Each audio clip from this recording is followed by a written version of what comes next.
Bom dia, pessoal. Bom dia, senhor.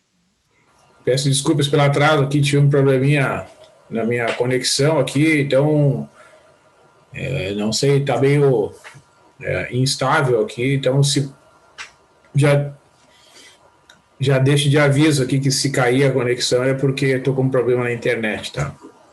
Mas vamos tentar trabalhar assim mesmo. Bom, pessoal, na semana passada a gente teve um feriado, né? Então, nas últimas aulas, nas aulas anteriores, eu trabalhei alguns conceitos mais teóricos relacionados a espaços vetoriais. A gente viu a definição de alguns espaços vetoriais, como o R2 e o R3, né? O conceito de bases de espaços vetoriais, conjuntos que são linearmente independentes e que geram o espaço vetorial, né? Então, essas são as condições para que um conjunto seja uma base de um espaço vetorial. E no caso do R2, que é o modelo matemático, né, que é um espaço vetorial que é formado por vetores com duas coordenadas, x e y, a base que é chamada de base canônica do R2, que é aquela base mais usada, é a base formada pelo vetor 1, 0 e pelo vetor 0, 1. O vetor 1, 0 é o vetor I e o vetor 0, 1 é o vetor J. Em muitos livros de física, principalmente, se usa esta notação para representar a base canônica do R2. E no caso do R3, a base canônica é a base formada pelos vetores 1, 0, 0, que é o vetor I, o 0, 1, 0, que é o vetor J, e o 0, 0, 1, que é o vetor K, né, que são os vetores que dão as direções dos eixos x, y e z, respectivamente, no espaço tridimensional, que é o chamado R3, né, que é um modelo matemático para esse mundo que nos cerca, né, em que os objetos são chamados de tridimensionais. A gente, na física clássica, o universo é tridimensional, né? São 3 dimensões que são suficientes para descrever os objetos, as posições que eles ocupam no espaço quando estão em movimento. E depois, com a física, após o surgimento da teoria da relatividade, então, surgiram outros modelos matemáticos para o espaço em que considera-se que existem pelo menos 4 dimensões, né? X, Y, Z e o tempo. Tá? Mas isso é uma discussão mais da área da física, mas enfim, é uma discussão que também leva em conta, né, modelos matemáticos como os espaços vetoriais de dimensões maiores do que 3. Né? O que dificulta bastante a compreensão, digamos assim, da existência e do próprio funcionamento de espaços vetoriais de dimensões maiores é que a gente não consegue visualizar uma representação geométrica, né, desses conjuntos. A nossa percepção, a nossa capacidade vai até a possibilidade de fazer representações em dimensão 3, né? Acima disso, são elementos abstratos que são usados para resolver problemas, enfim.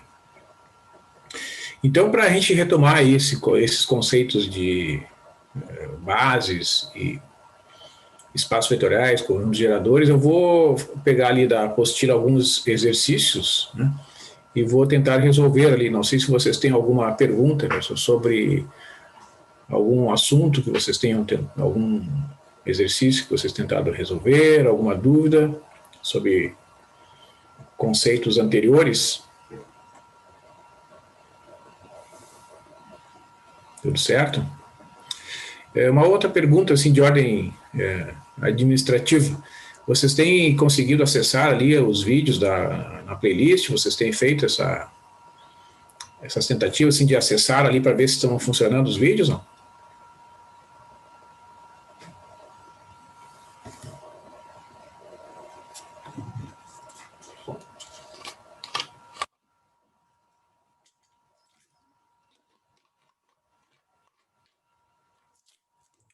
Não tentou hoje? Porque tu tens assistido às aulas aqui, né, Ângelo? Aí tu não, os vídeos tu não acessou. Não, eu pergunto sim para saber, né, se ao fazer a tentativa de acesso, se eles estão funcionando satisfatoriamente, né? Por isso que eu perguntei. Tenho curiosidade porque, para mim, né, que sou professor que faço ali a gestão, para mim funciona, né? Quando eu tento acessar no YouTube, eles funcionam, para mim nunca deu problema. Mas eu gostaria de saber por parte de vocês para ver se, né, se surgiu alguma situação que tenha dado algum problema.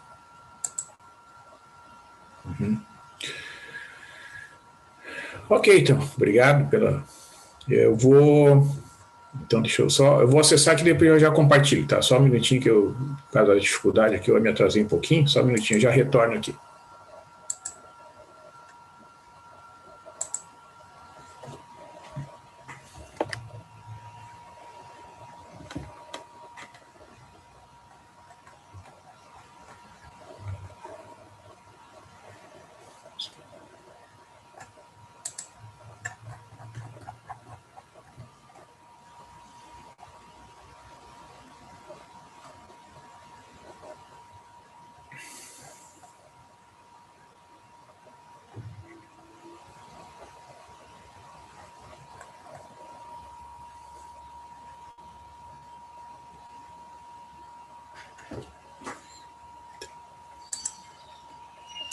Ok, então eu vou compartilhar com vocês ali a tela, tá? E vou abrir um arquivo do Word aqui para a gente desenvolver alguns. Ah, a Brenda disse que assistiu, tá. E tu assistiu na playlist lá, Brenda? Depois que migrou para a playlist, funcionou bem. Ok.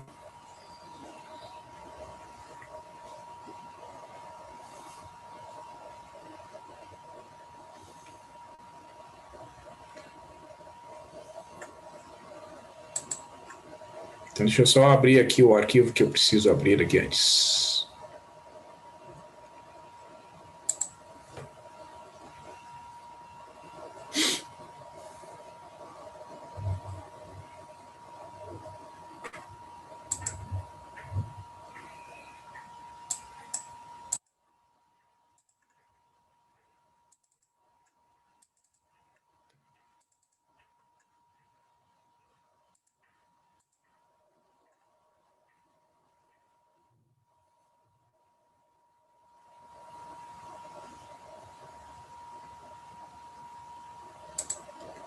Ok, então eu vou compartilhar aqui o enunciado dos exercícios e o arquivo que eu vou utilizar para apresentar a resolução, tá?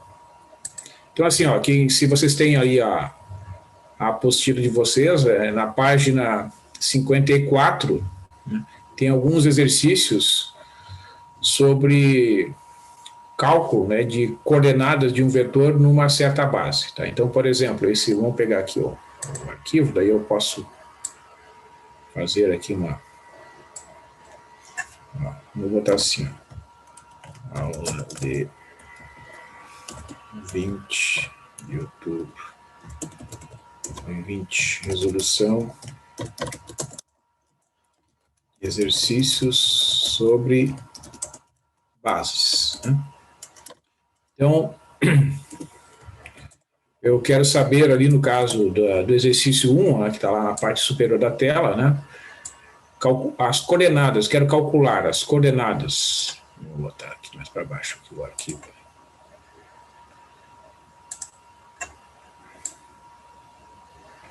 Quero calcular as coordenadas do vetor V, que é o vetor 3, 5, nesta base, que é a base 1, 2 e menos 2, 1. Então, para resolver esse problema, eu já vou formular aqui, porque depois fica mais rápido. Eu não vou copiar o enunciado, tá? Eu vou partir da formulação da solução.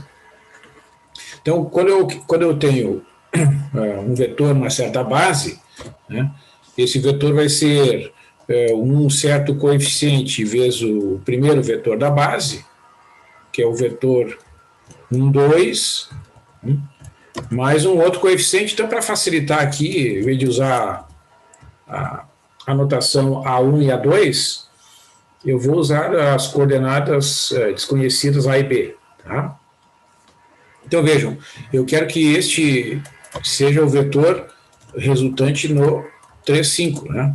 Então, eu quero que 3,5 seja expresso com uma combinação linear do vetor 1, 2 com o vetor menos 2, 1. Isso é o que significa essa pergunta, né? Calcular as coordenadas do vetor tal na base tal. Né? Escrever especificamente este vetor como resultado de uma combinação linear desses dois. Né? Lembrando aqueles exemplos que eu falei na aula passada, né, de aplicações desse conceito, por exemplo, no sistema RGB. Né? Imaginem, por exemplo, né, qual é a combinação do vermelho, do verde e do azul que produz o marrom, por exemplo.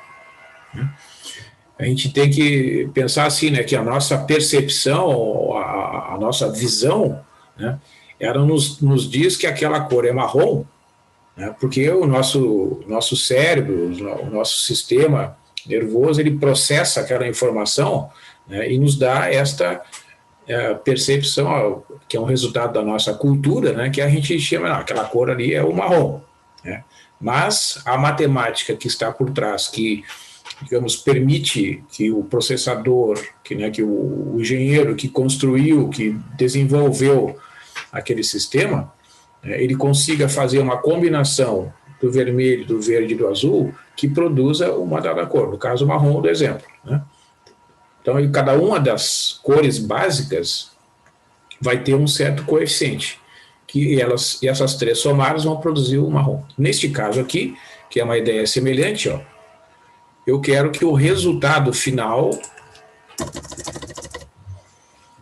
da combinação linear desses dois vetores resulte no vetor 3,5. Então, desenvolvendo esta combinação,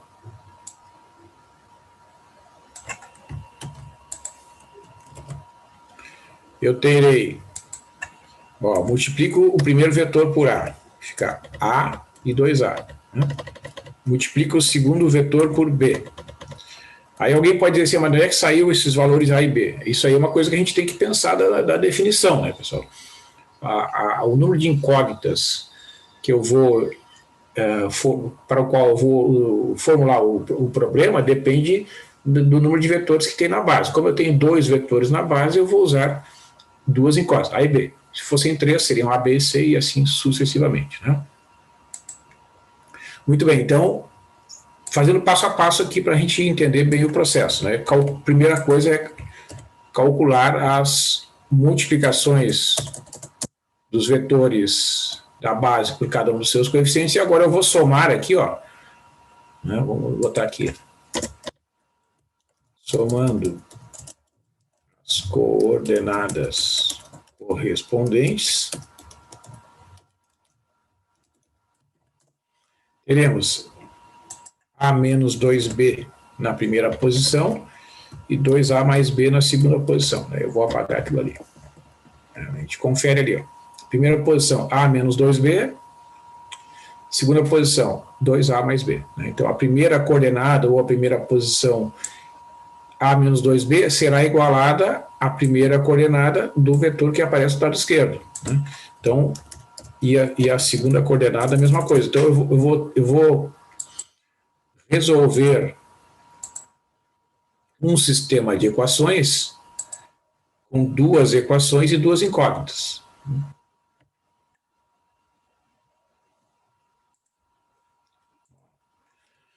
A menos 2B igual a 3 e 2A mais B igual a 5.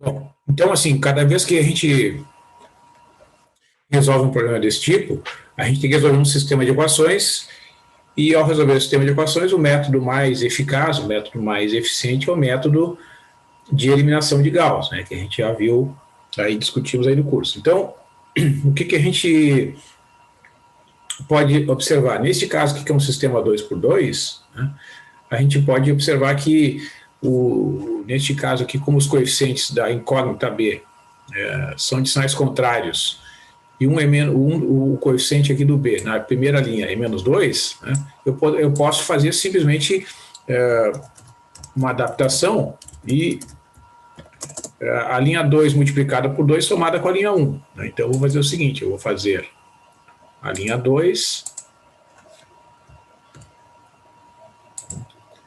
ela será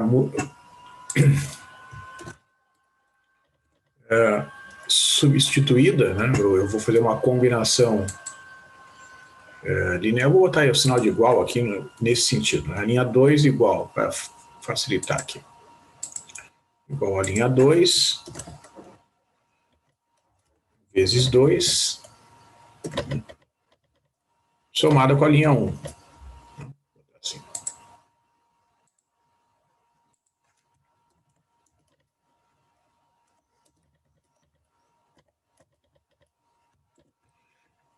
Então vejam, esse sistema, vou fazer aqui passo a passo. Primeiro eu vou multiplicar por 2, tá? A segunda linha, né? Vai ficar 4 vezes A mais 2 vezes B igual a 10. Né? Multipliquei toda a segunda linha por 2. E agora somando as duas linhas, né, conforme ali está indicado, né?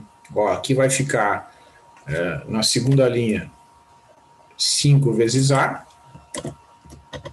aqui vai dar 0, porque quando eu somar aqui menos 2B mais 2B dá 0B, e 3 mais 10 dá 13. Ok? Então,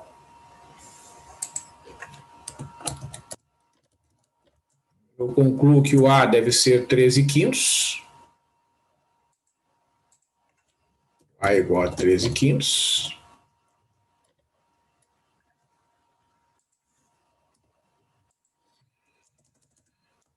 E aí eu vou substituir o A lá na primeira equação, né, para calcular a incógnita, que é o valor do B. Então eu vou substituir aqui. Pode ser na primeira ou na segunda equação, tanto faz. Né? Então vai ficar... Vou escrever aqui de novo, porque A menos 2B igual a 3. Então vai ficar 13/5 menos 2B igual a 3. Então, menos 2B é igual a 3 menos 13/5. Aí calcula o mínimo múltiplo comum, que é 5, né?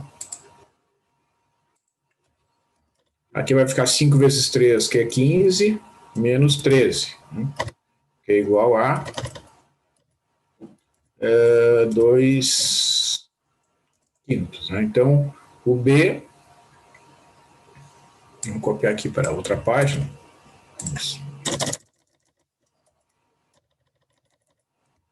O B será, vamos tirar esses cálculos intermediários aqui. Então, o B vai ficar menos 1/5, né? Eu vou ter que dividir 2/5, ficar 2/5 dividido por menos 2. Né? Isso aqui equivale a fazer 2/5.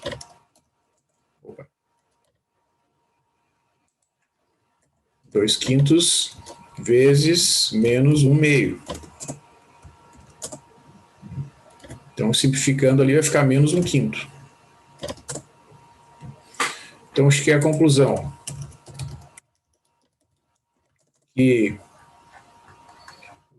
vou copiar aqui, ó.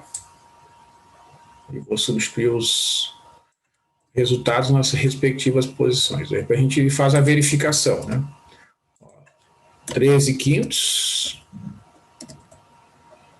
e aqui menos 1/5. Vou botar um parênteses aqui para não dar problema. Ó. Então, fazemos a verificação, porque esses cálculos aqui são cálculos que, naturalmente, a gente pode errar, né?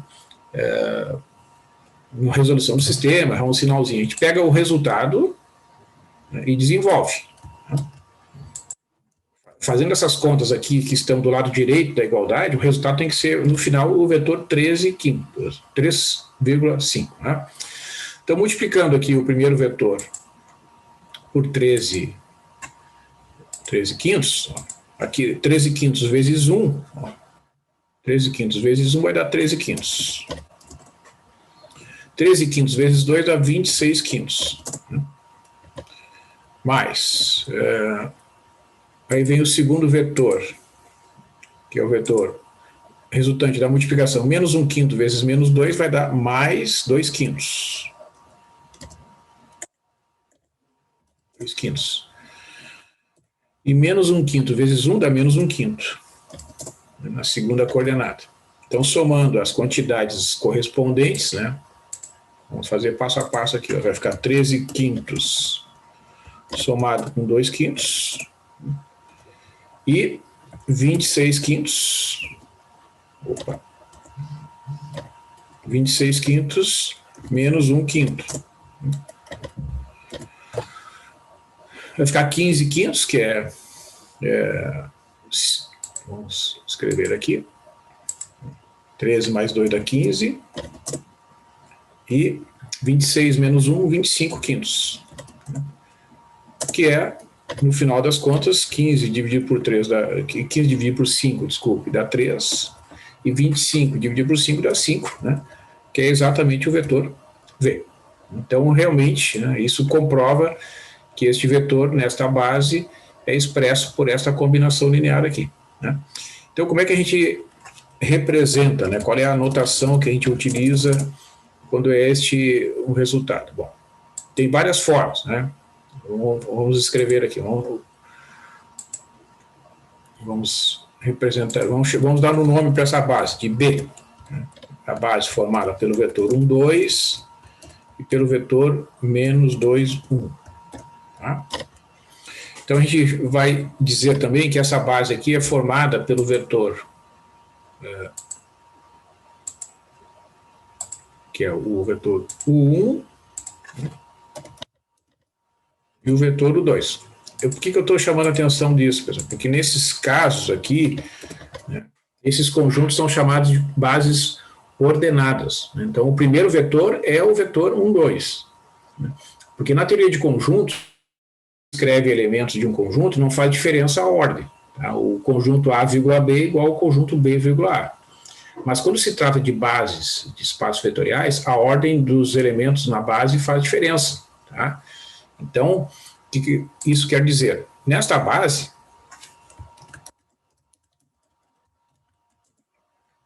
o vetor V, né, nós vimos ali, né? Ele é representado por essa combinação linear. Então, a notação diz o seguinte: eu posso dizer que o vetor V ele pode ser representado assim, ó, de maneira resumida. O vetor V na base B é igual ao vetor cujas coordenadas são 13/5 e menos 1/5. Né? Isso quer dizer, né, que nesta base o vetor resulta da combinação linear. Né? Ó, o vetor V, que é o vetor que a gente está trabalhando aqui, de modo... Opa! Vamos copiar aqui só. O vetor V é igual a 13/5 vezes o vetor U1 mais menos 1/5 vezes o vetor U2.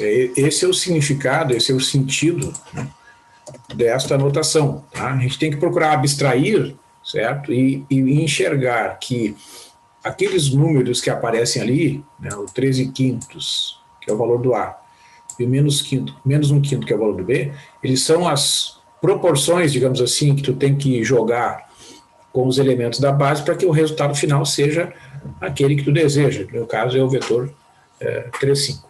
Tá? Então, esses valores aqui são os coeficientes da combinação linear dos vetores da base, nessa ordem, que resultam no vetor V, que é o vetor 3 quintos. Ok, pessoal? Alguma pergunta aqui sobre esse desenvolvimento? Por enquanto não, senhor.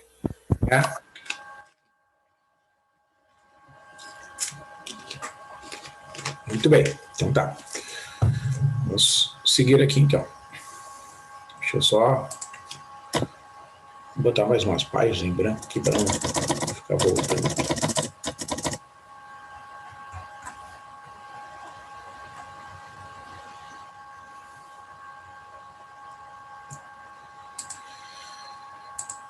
Então tá. Então, exercício 2, dado o vetor 2 menos 2 menos 1 na base B, né, expressar esse vetor na base canônica do R3. Então, este exercício aqui é um exercício que diz respeito à interpretação, né, do significado de um vetor expresso numa certa base. Né? Então, eu tenho o espaço vetorial R3, e esta base aqui, ó, a base é formada pelos vetores 1, 1, 1, né? 1, 1, 0 e 1, 0, 0. Né? Certo? Eu sempre tenho em mente aquele exemplo lá do sistema RGB, como se fosse o vermelho, o verde e o azul aqui. Né? E está dito, né, que o vetor V na base B, seria aqui a notação certinha aqui. O vetor V na base B é o vetor de coordenadas 2, menos 2 e menos 1. Né? Então, qual é a interpretação, né, o significado disso? Este vetor, 2 menos 2 menos 1, que eu vou copiar aqui, ó. Como está dito que ele é o resultado, ele é, melhor dizendo, a expressão do vetor V nesta base, identificada como a base B, esses valores 2, menos 2 e menos 1 são os coeficientes da combinação linear dos elementos daquela base, ou seja, é 2 vezes o vetor 1, 1, 1, que é o primeiro elemento da base, mais menos 2 vezes 1, 1, 0, mais menos 1 vezes o vetor 1, 0, 0. Tá? Então, esse é o significado de dizer que um determinado vetor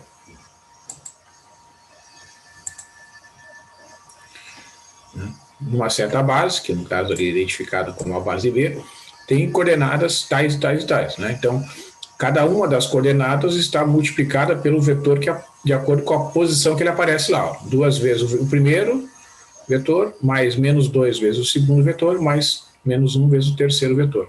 Então, eu vou desenvolver, né, estas multiplicações. Aqui na primeira posição vai dar 2, 2, 2, né? Menos 2, 0, mais menos 1, 0 e 0. Na outra linha, fazendo as adições das posições correspondentes, ó, vai ficar 2, menos 1 aqui na primeira coordenada, 2, menos 2, mais 0, que não precisa escrever, que é elemento neutro, e 2, vamos botar um espacinho aqui para separar. Né? Certo? Então, esse vetor aqui, vetor V será 2 menos 2 é 0, menos 1 dá menos 1. Né? 2 menos 2 é 0 e 2. Né? Esse é o vetor V na base canônica.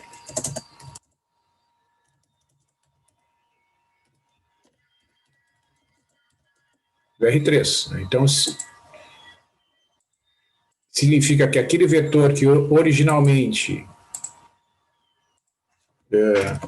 é expresso por essa combinação aqui, 2 menos 1, na base canônica, ele é expresso por essa combinação. Né? Qual é a interpretação, né, pessoal?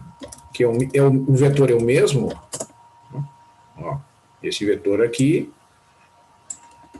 se eu for escrever como elementos da base canônica, vai ficar menos 1 vezes o vetor 1, 0, 0, mais 0 vezes o vetor 0, 1, 0, né, que é o segundo vetor da base canônica, mais 2 vezes o vetor 0, 0, 1. Então, o vetor resultante desta combinação aqui, menos 1, 0 e 2, nesta base, é o vetor 2 menos 1 nesta base. Então, o que é importante a gente, né, trabalhar nesse conceito? O elemento final, o vetor, é o mesmo. Né? O que está sendo alterada é a representação, por quê? Porque eu alterei a base, né, os elementos de partida, digamos assim. Se a gente pensar, vocês já estudaram, né, a base 2 e a base 10, é uma coisa semelhante. Se eu pego o número 16, por exemplo, né, na base 10, ele é 10 mais 6. Então é o símbolo 1, né, ó, é o símbolo 1 seguido do símbolo 6, né? Porque o 1 representa 10 e o 6 representa 6 unidades. Se eu pegar o número 16 na base 2, ele vai ser como ele é 2 elevado a 4, ele é 1, 0, 0, 0, 0. Né? Então, o número 16 é uma abstração, né? Agora, os símbolos que a gente utiliza para representar o número 16 dependem do sistema utilizado. Por exemplo, para quem conhece o sistema de numeração com algarismos romanos, né, o 16 é x, v, i. Né? Então, vejam, todos esses, esses símbolos aqui, né, se eu pegar, por exemplo, vou fazer aqui, escrever este exemplo. 16 na base 10, né, é a mesma coisa que este número aqui, ó. 1, 0, 0, 0, 0 na base 2. Deixa eu... Ó, aqui, ó. 2 na 0, 2 na 1, 2 na 2, 2 ao cubo, 2 na 4. Né? Então, 2 na 4 é 16. E se eu usar o sistema de numeração romana, esse número, esse símbolo aqui. Então, o que isso quer dizer, pessoal? Que o número 16 é um conceito, é uma abstração. Tá? Isso aqui são 3 formas distintas, existem outras em outras representações, em outros sistemas que representam este número. Existe um sistema, por exemplo, o sistema hexadecimal, que usa os símbolos de 0 a 9, né, 0, 1, 2, 3, 4, 5, 6, 7, 8, 9, e as primeiras 6 letras do alfabeto para representar os números, A, B, C, D, E, F. Né? Então, nesse sistema, o número 16 ele tem uma outra representação. Então, o que é importante de entender é que o resultado, né, o elemento a ser representado é um conceito. O que a gente usa, os símbolos que a gente usa, dependem muito de qual é a base, né, que é o conjunto de partida, digamos assim, para eu fazer a dita representação. Deixa eu escrever aqui direitinho.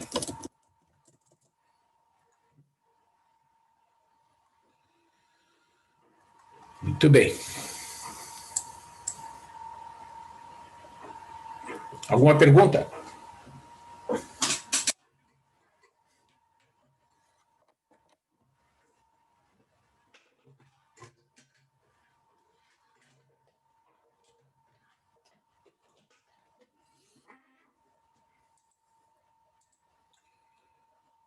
Ó, vamos olhar aqui o exercício número 3 aqui. Então, exercício número 3, eu quero verificar se o conjunto formado por esses elementos ali é uma base ou não do R3. B igual 1, 2, 1, 3. Depois 2, 3, 6. 3, 4, 9. Então, vou botar assim, é uma base 3. Uma pergunta que fica mais fácil. Então, assim, pessoal, como é que a gente pode, né, analisar essa pergunta? Para ser uma base do R3, a primeira condição que um conjunto deve satisfazer é que deve ter 3 vetores, né? Porque todas as bases do R3 são conjuntos com 3 vetores. O espaço vetorial R3 é um espaço vetorial tridimensional. Então, bases do R3 todas têm 3 vetores. Só que, além desta condição, os vetores têm que ser linearmente independentes, né? Pense ali no exemplo do sistema de cores, né? Vermelho, verde e azul, o red, green, blue, o RGB. Né? São 3 cores independentes para gerar todas as demais. Então, no caso do R3, eu tenho que ter 3 vetores linearmente independentes para gerar o R3. Então, vocês observem aqui, ó, isso é uma coisa que eu recomendo sempre vocês tentarem fazer ao se deparar com exercícios semelhantes, não só aqui da álgebra matricial, mas em qualquer contexto, olhar assim, ó, será que não existe um vetor deste conjunto que é uma combinação linear dos demais? Né? Então vejam que se eu observar aqui, ó, eu vejo que é possível identificar uma combinação desses 3 vetores. Ó. Se eu somar o primeiro vetor com o segundo, vai dar o terceiro. 1 mais 2 dá 3, 1 mais 3 dá 4, 3 mais 6 dá 9. Né? Portanto, estes vetores são linearmente dependentes. Esses vetores são linearmente dependentes. E, portanto, não são a base do R3. Conjunto B não é uma base do R3.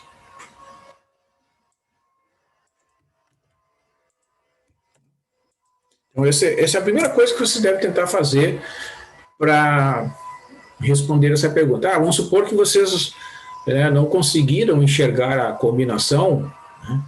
E o que tem que fazer então? Né? Tem que tentar verificar se o conjunto é LD. Né? Então, o que vai acontecer? Vocês têm que fazer uma combinação dos 3 vetores igual ao vetor nulo. Né? Aí vocês, ó, supondo a combinação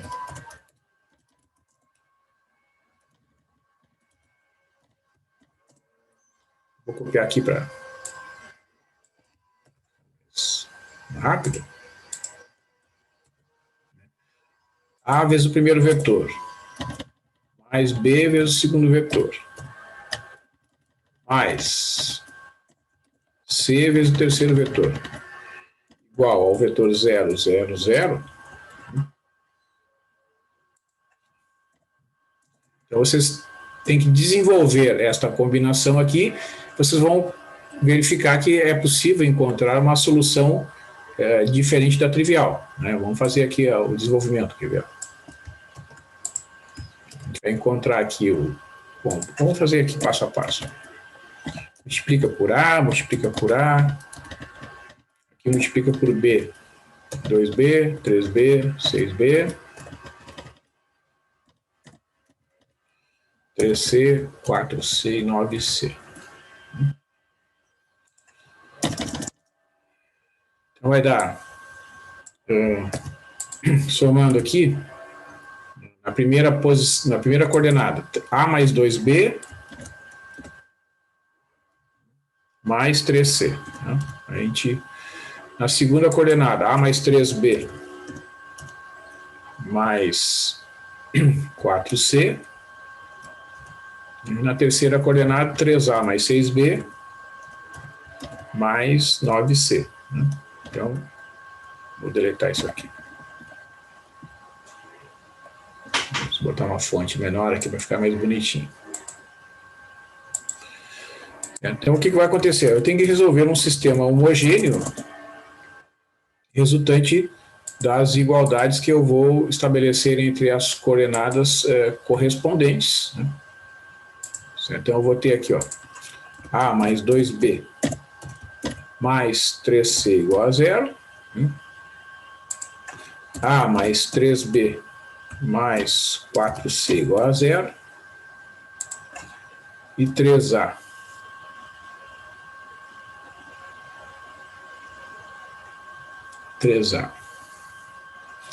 mais 6B mais 9C igual a 0. Vamos ver se eu escrevi direitinho aqui.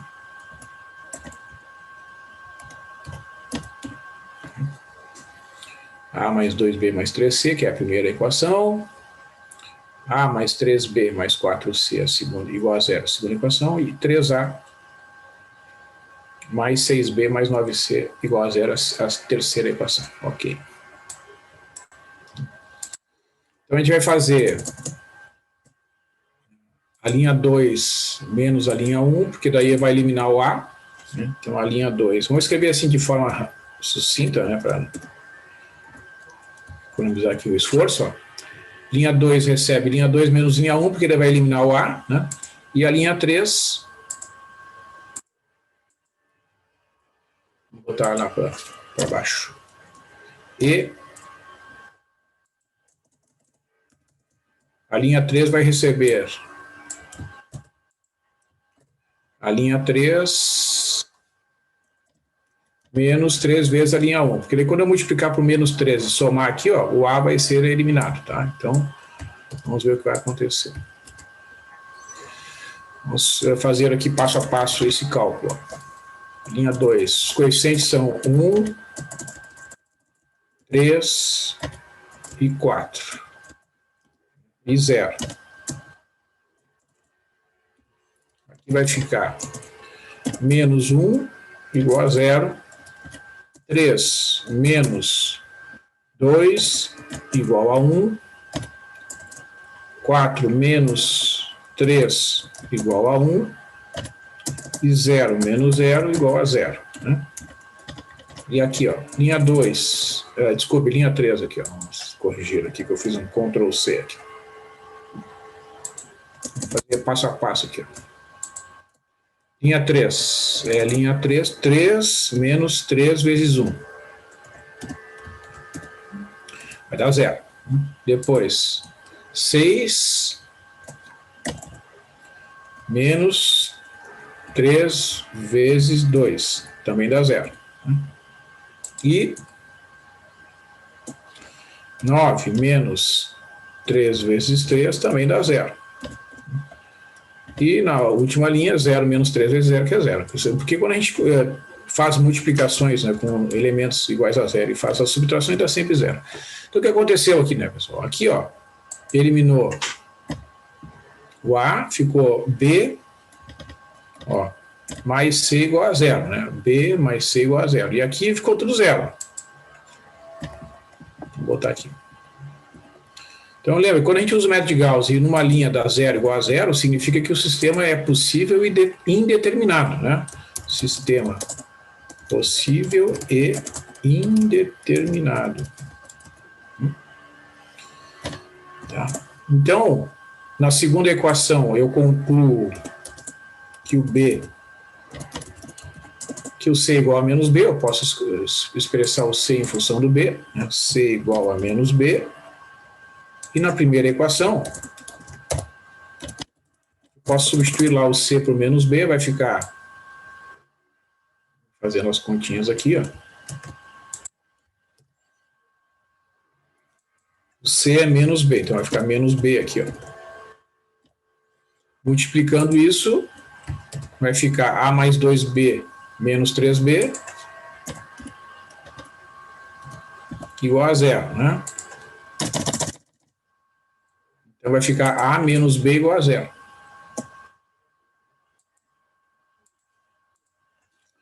A menos B igual a zero, ou seja, o A igual a B. Né? Eu concluo que o A deve ser igual a B.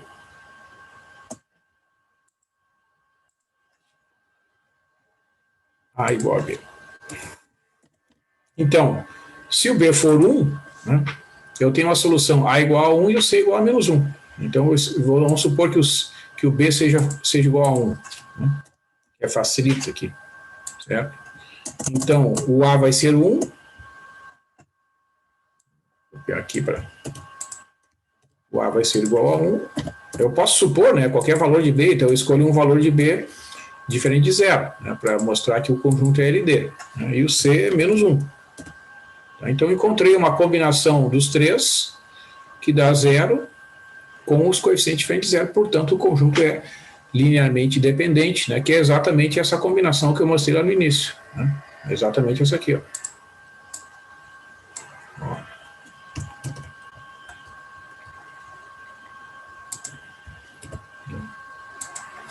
Menos igual ao vetor nulo do R3, né? Uma vez o primeiro vetor, vamos botar aqui na ordem, né? O A é 1, está aqui. O B é 1, multiplica 2, 3, 6. E o C é menos 1, multiplica o vetor 3, 4, 9, o resultado é o vetor nulo. Né? Evidentemente que eu posso encontrar outras, porque o sistema é possível e indeterminado, tem infinitas soluções. Né? Então, por isso acontece, no caso do exercício em tela, o conjunto é linearmente dependente, não pode ser uma base do R3. Né? Então, isso já tinha sido dito lá no início. Né? Então, quando a gente não enxerga, a gente faz o desenvolvimento, né? Para fazer o cálculo analítico através da solução do sistema. Então, esses cálculos, vamos registrar aqui esses cálculos. Mostram que o conjunto de vetores é linearmente dependente, portanto, é uma base.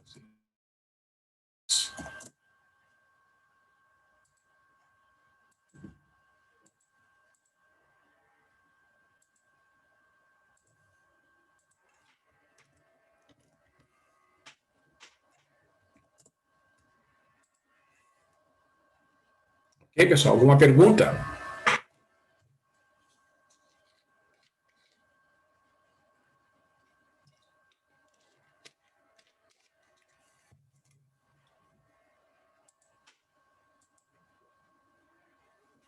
Então tá bom. Seguir aqui. Fique à vontade aí, pessoas. Podem perguntar se tiverem dúvidas. Ah, sim. Depois eu vou salvar esse arquivo aqui como resolução de exercícios, aí boto a data, né? Aí lá no Moodle, quer ver? Deixa eu mostrar aqui. Ó. Aí eu vou salvar o arquivo, vai ficar nessa posição aqui, ó, tá? Ó, o último arquivo aqui é de 15 de setembro, tá? Depois eu não postei mais, até tem que ver, acho que tem alguns arquivos que eu tenho que postar aqui, né? Ah, não, é que nas outras aulas eu usei exercícios da apostila, né? Eu fiz a leitura da apostila e uma apresentação de PowerPoint, tá? Daí eu coloco ali. Ok, tá? Então eu vou ver, até vou dar uma olhada se tiver algum arquivo de aulas anteriores, eu já atualizo ali, tá? Muito bem, então, voltando aqui na nossa apostila.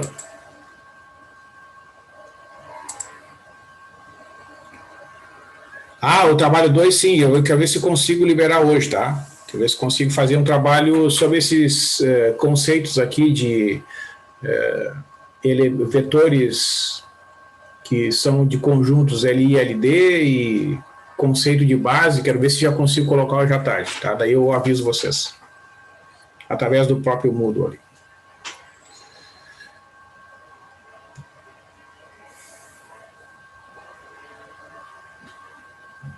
Bom, então tá, então a gente já fez alguns exercícios, deixa eu só voltar aqui à teoria para a gente trabalhar um pouquinho nos últimos minutos, alguns aspectos teóricos aqui, pessoal. Nós paramos aqui em exemplos de base, né? Então aqui, ó, vou retomar aqui na apostila a definição de produto escalar, né? Então, como é que a gente calcula, né, o produto escalar de dois vetores e qual é o conceito e quais são as aplicações que estão associadas ao cálculo do produto escalar. Então, vocês, né, sabem, vocês que são da área das exatas, que vocês, né, geralmente quem faz os cursos de engenharia, física, matemática, ciência da computação é porque gosta, né, dessa parte de exatas. Então, a gente sabe que dentre as aplicações né, dos conceitos, entre o conceito teórico e a aplicação, sempre existe um longo percurso, né?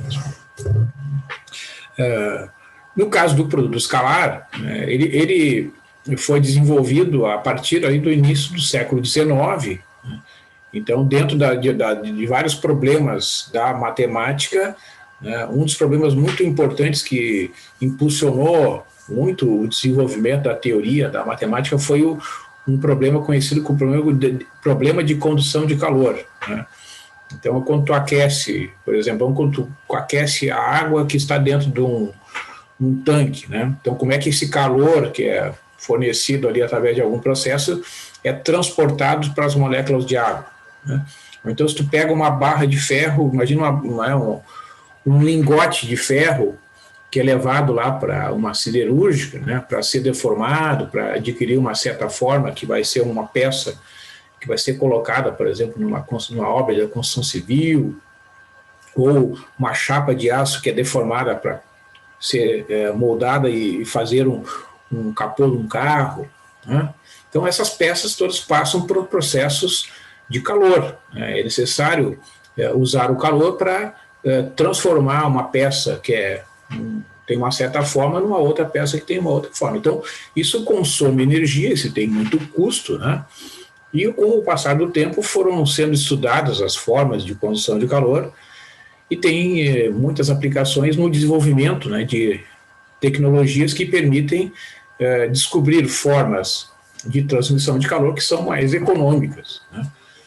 E, então, vocês sabem, por exemplo, que um dos problemas muito importantes no momento atual é o problema do transporte, né, das pessoas, transporte de mercadorias, porque o transporte de mercadorias consome combustível, né, e muitos dos meios de transporte utilizados usam o combustível fóssil, que a base é o petróleo, né, e então existe toda uma discussão a respeito dos efeitos, né, que este consumo pode provocar na atmosfera, existe uma discussão, e além disso, né, os estudos mostram que a matéria-prima utilizada para produzir esses combustíveis, que é o petróleo, ela tem uma vida útil, né?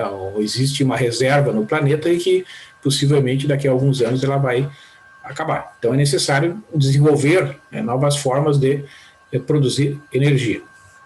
E um dos objetivos é produzir o calor. Então, o estudo da condução de calor sempre foi muito importante, né, uma vez que tu gasta energia para produzir calor, tu tem que aproveitar ao máximo este calor, né? Então, dentro dos estudos da teoria do calor, o Joseph Fourier foi um matemático francês do início do século XIX, ele desenvolveu uma teoria, e essa teoria tem uma base, na base, ela usa um conceito muito importante que é do produto escalar. Tá?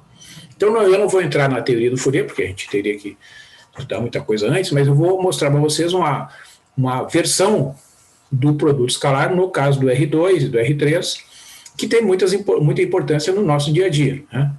Por exemplo, essa telinha que vocês estão me vendo aqui, na qual vocês aparecem, né, aqueles que aparecem, é uma telinha retangular, né? Então, os ângulos aqui dos cantinhos aqui, ó, dessa figura são ângulos de 90 graus, certo? A página aqui do texto que vocês estão vendo é uma página retangular. Né? A própria tela do meu computador é retangular. Né? Por que isso?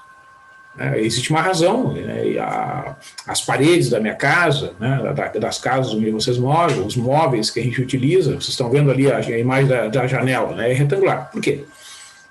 Porque porque o ângulo de 90 graus, né, que é utilizado na construção de móveis, na construção civil, no erguimento das paredes, ele minimiza os esforços, né, dá mais segurança às construções, e por isso é tão importante. E está relacionado com o produto escalar, porque é possível identificar quando dois vetores são ortogonais através do produto escalar. Né? Então, por exemplo, eu quero calcular o produto escalar dos vetores 1, 2 e 3, 5. Então, pela definição, né, a gente multiplica as coordenadas correspondentes. 1 vezes 3, mais 2 vezes 5, 3 mais 10 igual a 13. Tá? O produto escalar dos vetores 1, 2, menos 1, 0, 3 e 5. Né? Mesma coisa, no R3, multiplico 1 vezes 0, multiplico 2 vezes 3, multiplico menos 1 vezes 5 e somo todos os resultados. 0 mais 6 menos 5 dá 1. Né? E dois vetores são ditos, então, ortogonais, e no caso de serem vetores não nulos, o ângulo entre eles será de 90 graus, se o produto escalar for igual a zero. Então, dois vetores U e V são ortogonais se o produto escalar U por V for igual a zero. Então, no caso aqui, os vetores do exemplo 9, lá da página 50 da apostila. O vetor 1, 1 e o vetor menos 1, 1. Esses vetores são ortogonais porque o produto escalar de U por V será, multiplicando aqui, ó, 1 vezes menos 1, somando com 1 vezes 1. Né? Multiplico as coordenadas correspondentes e somo. 1 vezes menos 1 mais 1 vezes 1, dá menos 1 mais 1, que é igual a zero. Né? Enquanto os vetores do exemplo 8 não são ortogonais, né? Porque o produto escalar aqui do exemplo 8 não dá zero. Então, quando os vetores são ortogonais, tanto no R2 quanto no R3, o ângulo entre eles é igual a 90 graus. Certo? Então, mais um exemplo aqui, o exemplo 10. Os vetores 1, 2, 3 e 1, 1, 0 não são ortogonais porque o produto escalar de U por V será 1 vezes 1 mais 2 vezes 1 mais 3 vezes 0, vai dar 3. Então, como o produto escalar entre eles não é igual a zero, eles não são ortogonais.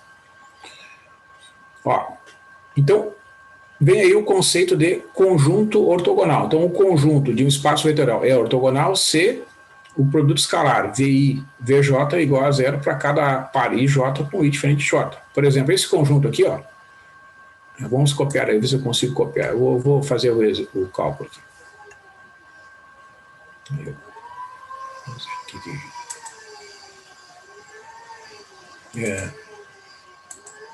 Vou fazer esse último exemplo aqui.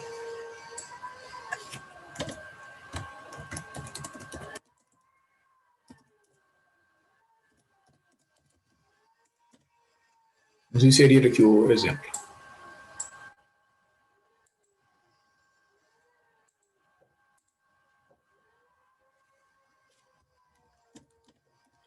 Vou pegar o vetor 1, menos 1 e 0.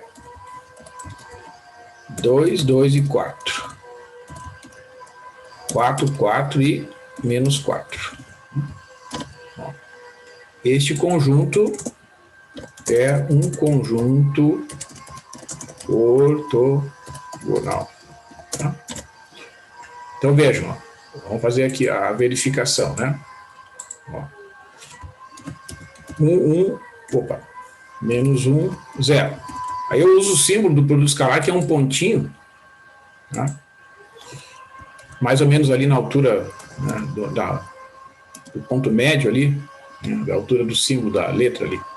Então vai ficar 1 vezes 2, vamos fazer aqui, o uso do asterisco aqui, 1 vezes 2, mais menos 1 vezes 2, mais 0 vezes 4. Então vocês vejam, vai dar 2 menos 2, mais 0, que é igual a 0. Né? Então, de fato, o primeiro vetor Vou botar aqui uma fonte menorzinha aqui, eu acho que vai dar. Tá. 16.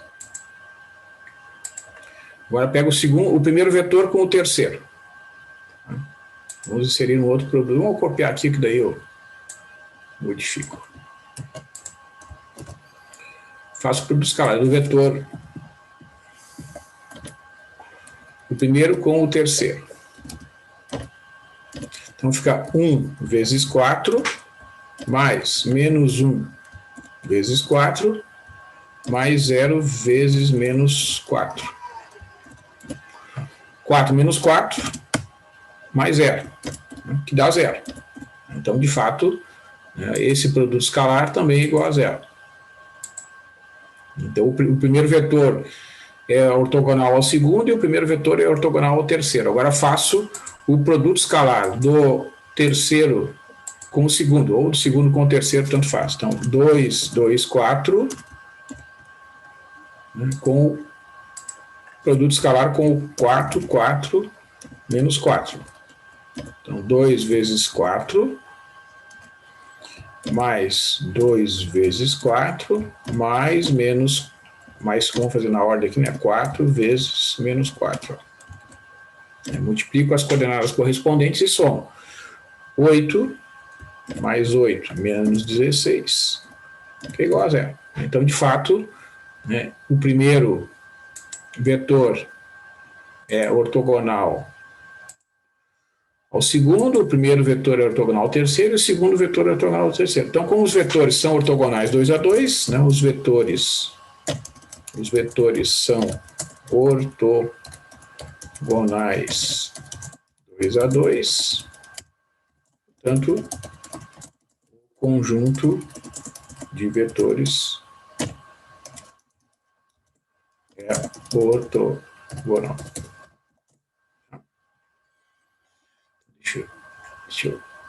Então é isso aí, pessoal. Vou interromper aqui, são 11h09. Vamos fazer o seguinte, vamos dar uma olhada aqui, eu vou